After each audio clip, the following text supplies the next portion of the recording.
अस्सलाम वालेकुम मेरी प्यारी बहनें, कैसी हैं आप सब। उम्मीद है आप सब ठीक होंगी। मैं भी ठीक हूँ। तो फिर चलिए आज की मज़ेदार रेसिपी शुरू करते हैं जिसमें हम आज दाल करेले बना रहे हैं। दाल मैंने बॉईल कर ली है, करेले मैंने काट लिए और उसको नमक लगा के रख लिया है। तो इसी तरह आपने भी तमाम मेथड ये कर लेना है। और मैंने करेलों को अच्छी तरह नमक लगा के धो लिया था। अब इसको अच्छी तरह हमने दबा दबा के इसका जो है ना पानी निकालना है, ताकि जब इसका पानी निकल जाएगा तो ये करेले जो है कड़वे नहीं बनेंगे। इसी तरह आपने तमाम को कर लेना है।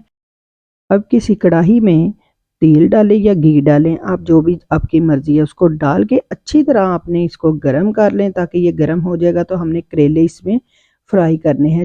करेले हमने घी में डाल दिए हैं और इसको 5 से 10 मिनट लगेंगे तकरीबन इसको फ्राई होने में, क्योंकि करेले हम ज़्यादा तेज़ आंच पे नहीं करेंगे, इस तरह ये जल जाएंगे। हमने नॉर्मल ही आंच रखनी है ताकि ये हमारे करेले बहुत ही अच्छे से फ्राई हो सके और ये कड़वे ना बने। इसके बाद हमारे करेले जो थे फ्राई हो चुके हैं। इसमें को हमने किसी प्लेट में आपने इसको निकाल लेना है और इसी तरह आपने हल्का सा गोल्डन ब्राउन करना है, क्योंकि गोल्डन ब्राउन होते ही करेलों का कलर जो है चेंज हो जाता है और उसके साथ ही हमारे करेले बहुत ही मज़े के बनते हैं और ये कड़वे नहीं होते। इसी तरह हमने तमाम करेलों को एक प्लेट में निकाल लिया और इसको अलहदा से हमने रख लेना है।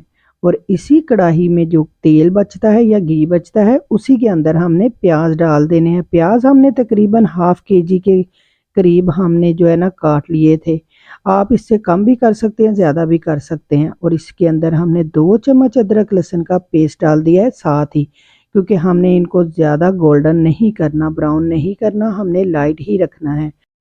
और इसके बाद हमने 4 से 5 टमाटर और 4 से 5 ही सब्ज़ मिर्चें काट के इसके अंदर डाल देनी है, ताकि ये भी इसके अंदर अच्छी तरह सोते हो सके। हमने इन सब को ज़्यादा देर फ्राई नहीं करना, हमने मसाला खड़ा ही रखना है। उसके बाद हमने इसमें 1 चम्मच ज़ीरे का डाल देना है और इसके बाद हमने 1 चम्मच नमक का डालना है और 1 ही चम्मच हमने सुरख मिर्च का डालना है भरकर, ताकि हमारे जो स्पाइसेस है ज़्यादा तेज़ ना हो सके। और साथ ही हमने हाफ चम्मच हल्दी का भी डाल दिया।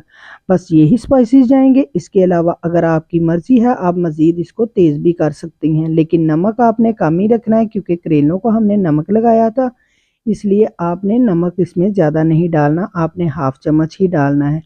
तो इसको सबको हमने अच्छी तरह फ्राई कर लेना है, ताकि ये हमारा मसाला थोड़ा सा अच्छा सा भुन जाए, ताकि हमारे इसमें से जब खुशबू आने लगे तो इसमें साथ ही हमने जो दाल को बॉईल किया हुआ था वो डाल दें।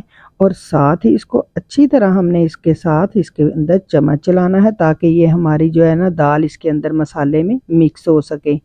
इतनी ही लजीज ये दाल करेले बनेंगे कि आप यकीन करें कि बहुत ही टेस्टी। और आपने इसी तरह ही बनाने हैं स्टेप बाय स्टेप, क्योंकि अगर आप इसी तरह बनाएंगे तो आप यकीन करें कि बहुत ही मज़े के बनने वाले हैं। और इसके साथ ही हमने 2 मिनट इसको पकाना है और उसके साथ ही हमने इसके अंदर करेले भी डाल देने हैं, क्योंकि हमने करेले और दाल हमारी पहले ही बॉयल है, तो हमने साथ ही दोनों को मिक्स कर देना है और अच्छी तरह हमने इसको मिक्स करना है। और इसको हम मज़ीद 5 मिनट बनाएंगे, क्योंकि इसके साथ ही हमारी ये दाल और करेले तो बिल्कुल रेडी थे। बस हमने इनको अच्छी तरह मिक्स करके तो इनकी बस 5 मिनट तक हमने इसको पकाना है, कि ताकि ये दोनों आपस में यकजा हो सके। आप यकीन करें कि इतने ही मज़े के ये दाल करेले बने हैं कि सब उंगलियां ही चाटते रह गए और सब कह रहे थे कि बार बार हमें यही बना के दें।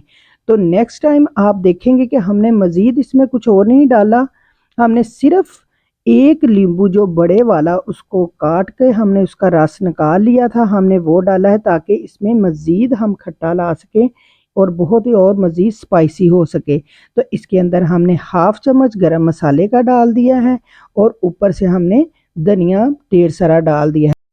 और इसको अच्छी तरह मिक्स करें और 1 मिनट मज़ीद पकाएं। आप यकीन करें कि दाल करेले तो आपने बहुत सारे खाए होंगे, लेकिन इस तरह से बनाएंगे तो बेहद ही लजीज बनेंगे। और आप वाकई कहेंगे कि ये इतनी आसान रेसिपी है और इतनी जल्दी बन जाने वाली कि हमें बिल्कुल झटपट से पता भी नहीं चलता, क्योंकि बहुत सारे लोग जो है दाल करेले या करेले बनाने में बहुत अलकिस करते हैं, क्योंकि उसमें थोड़ा सा टाइम लगता है।